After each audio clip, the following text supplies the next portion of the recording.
अब जाकर ज़ारा को अपनी अहमियत का एहसास हो चुका है कि आखिर क्या वजह बनी।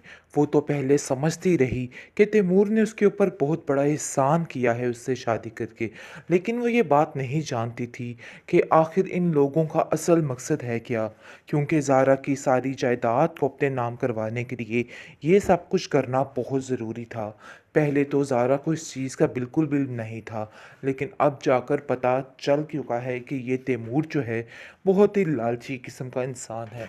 लेकिन दूसरी तरफ तैमूर ने भी सोच लिया है कि वो ज़्यादा देर तक अब इसके साथ नहीं रह सकता। बात ये फाइनल है कि वो इससे लैदा होना चाहता है, इसको छोड़ना चाहता है। लेकिन जी आप देखेंगे कि कोई ना कोई बात ऐसी आड़े आ जाएगी कि सब कुछ फिर से ख़त्म हो जाएगा। फ़िलहाल बहुत ज़्यादा खुश हो चुकी है इस बात को लेके ज़ारा कि अब वो इस काबिल हो रही है कि हर चीज़ को संभाल लेगी। और जो कुछ उसके भाई के साथ हुआ है, अब उसको इस बात का एहसास हो रहा है और वो बार बार सोच रही है कि अब मुझे एक ही काम करना है और इन लोगों को इनके अंजाम तक पहुंचाना है। क्योंकि वो तैमूर की हरकतें तो बड़े गौर से समझ चुकी है और जान चुकी है कि आखिर असल वजह है क्या थी और तैमूर ने क्या क्या किया है। और ईमान बिल्कुल भी झूठ नहीं थी बोल रही, लेकिन फिर भी बेचारी खामोशी के साथ हर चीज़ को बर्दाश्त करती रही और इस झूठ को सच कहती रही। लेकिन अब ऐसा कुछ नहीं होगा। वो साफ साफ कह देती है बिलाल से कि बिलाल बहुत जल्द हर चीज़ का नितारा होने वाला है। तुम परेशान मत हो, सब ठीक हो जाएगा। तुम्हें बिल्कुल किसी बात की कोई टेंशन नहीं लेनी। देख लेना, मैं इधर सब कुछ ठीक कर दूंगी। जिस पर बिलाल कहता है तुमने जो खराब करना था सो कर दिया। अब क्या ठीक करोगी और क्या गलत करोगी मुझे किसी बात से कोई फ़र्क नहीं पड़ता है। बिलाल कहता है कि मेरी बहन ने मेरे साथ बहुत ज़्यादती की है। अगर वो उसके साथ खड़ी हो जाती उसकी ढाल बन के तो सब कुछ ठीक हो सकता था, लेकिन सिर्फ इस वजह से वो नाकाम हो यकीन नहीं चुका। है, जिस पर पहले तो वो उससे बात नहीं करती है, लेकिन जी आप देखेंगे कि कहीं न कहीं जानती है कि वाक़ई में ये इंसान सच्चा है। दूसरी तरफ ज़ारा काफ़ी परेशान हो चुकी है। ज़ारा कहती है कि आखिर मुझे और मेरे भाई को इन लोगों ने क क्या समझ रखा है? इतना नीचा कर देते हैं लोग कि कुछ समझ नहीं आती। उसका ससुर जो कि मुँह पे काफ़ी ज़्यादा मीठा बना होता है, लेकिन अंदर ही अंदर इन दोनों बहन-भाइयों की ऐसी जड़ें काटी हैं इसने कि बस क्या बताएँ। दोनों रोते रह जाते हैं कि आखिर हमारे साथ हुआ तो हुआ क्या?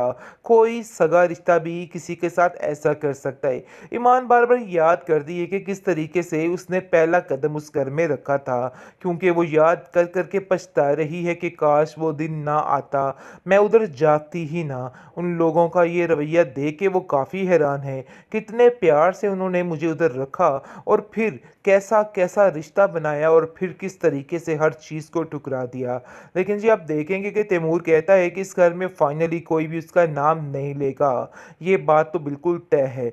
पहले तो बात कुछ और थी, लेकिन दिल ही दिल में उसने इस बात को ज़िद बना लिया हुआ है कि ईमान खुद अपने हाथों से इस घर में आएगी और कोई भी इसको मजबूर नहीं करेगा। लेकिन ईमान भी अपने किए की पक्की है, क्योंकि अब आ चुका है बिलाल उसके साथ और वो तैमूर को कुछ भी ऐसा नहीं करने देगा।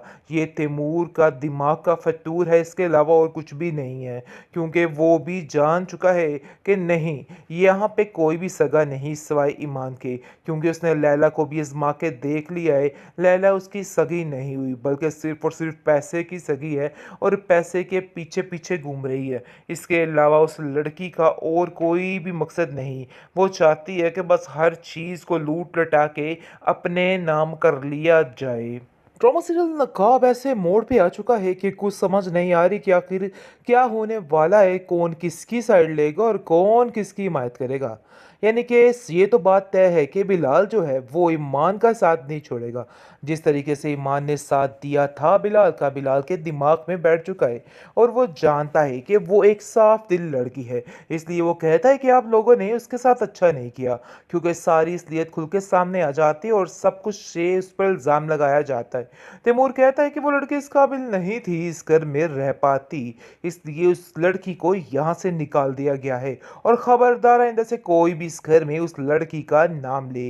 लेकिन जी आप देखेंगे कि बहुत परेशान हो चुका है उसका बाप और दिन रात उसको समझ नहीं आ रही कि आखिर क्या किया जाए। लेकिन वो अपनी बेटी को कहता है कि तुम्हें अपनी तालीम को जारी रखना होगा और इन लोगों की बातों में नहीं आना है, बल्कि हिम्मत नहीं हारनी है और इन लोगों का डट के मुकाबला करना है। तुम बिल्कुल भी टेंशन मत लो, हम तुम्हारे साथ हैं।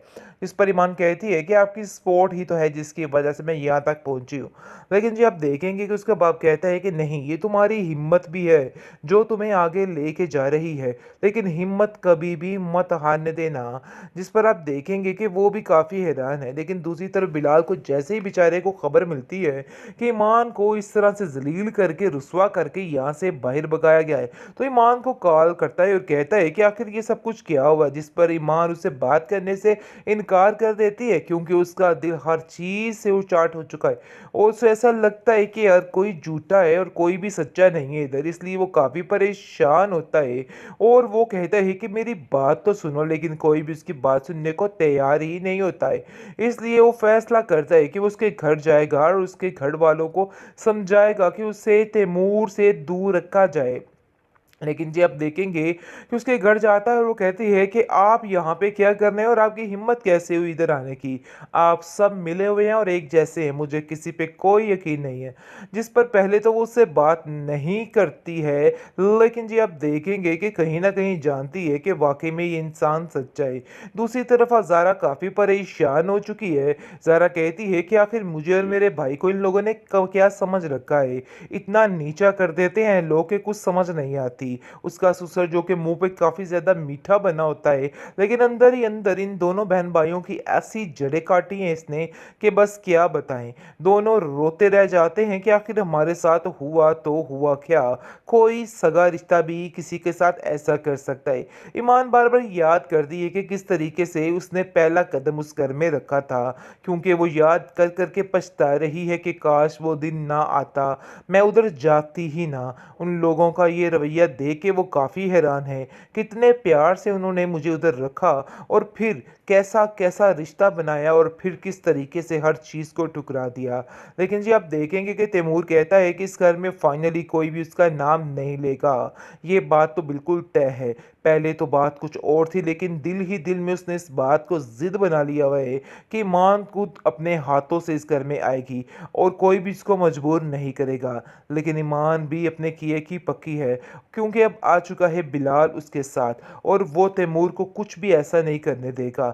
ये तैमूर का दिमाग का फतूर है, इसके अलावा और कुछ भी नहीं है, क्योंकि वो भी जान चुका है कि नहीं, यहाँ पे कोई भी सगा नहीं सिवाय ईमान के, क्योंकि उसने लैला को भी आजमा के देख लिया है। लैला उसकी सगी नहीं हुई, बल्कि सिर्फ और सिर्फ पैसे की सगी है और पैसे के पीछे पीछे घूम रही है। इसके अलावा उस लड़की का और कोई भी मकसद नहीं।